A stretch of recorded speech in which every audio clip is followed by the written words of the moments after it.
I'd like you to know that it doesn't matter how big you have become physically, this is not how you were born. Someone grew from stage to stage. And gradually you got to where you are. If you agree with me, say amen. Amen. So to be born small or to start small in life is not wrong. In short, Job said, despise not the day of little beginning. He said, but your end should greatly increase.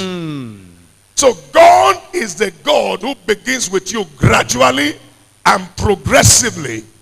But what is not good is that you began small, grew small, and ended small. Somebody say, that's not my portion. Never.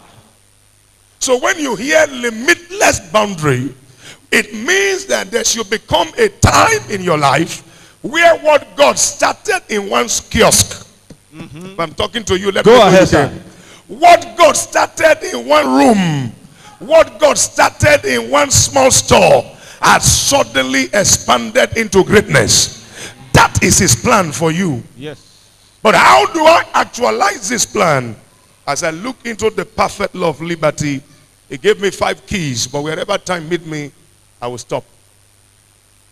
Abraham had been told in chapter 12, get out of your father's house. He stood up.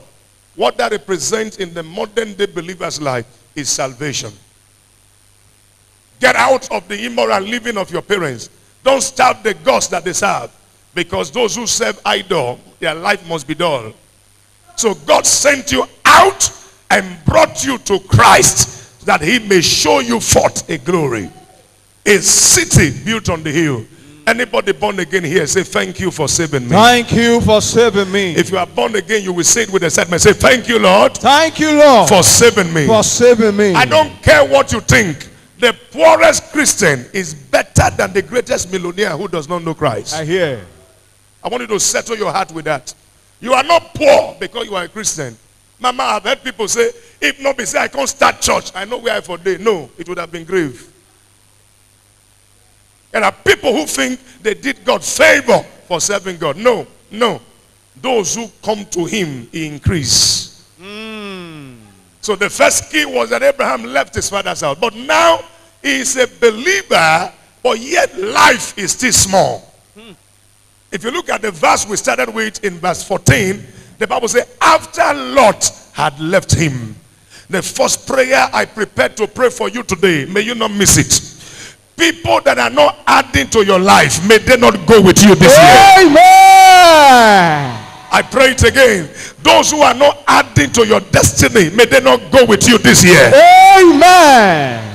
Everybody say enlargement. Enlargement. Without limits. Without limits. And God came to Abraham after Lot have left him and said, son, he said, sir. He said, stand up. Lift up the eyes. Look to the north, to the south, to the east, to the west. In geography, it's called the 4 cardinal points. After these 4, there is no other place on earth. Yes, sir. Which means he said, look everywhere. He said, as far as your eyes can see. 2019, don't wish it away. 2019, don't assume it. It is what you see that you seize. I hear. I'm already preaching. If you can't see it, God can't deliver it. I hear. As you sit down in this service, what do you see about your life? There are people who see failure.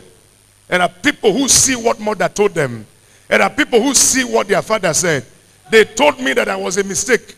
They were not looking for child again. They didn't know how I came. There is nobody on earth that is a mistake.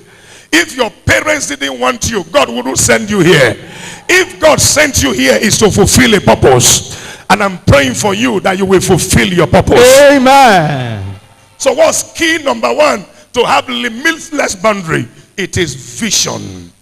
A life that is visionless will never make any meaning. I hear. Ask your neighbor, say, what are your plans this year? What are your plans this year? You are not talking like I asked you to ask him. Say, what are your plans this year? What are your plans this year? There must be dream in your heart. There must be something you want to pursue. The Bible says in Proverbs, where there is no vision, the people perish. Unfortunately, many people have turned it into prophetic thing or whatever and say, I see something. No, what God is saying, if you don't have plan for tomorrow, you did business last year. What is your vision for that business this year?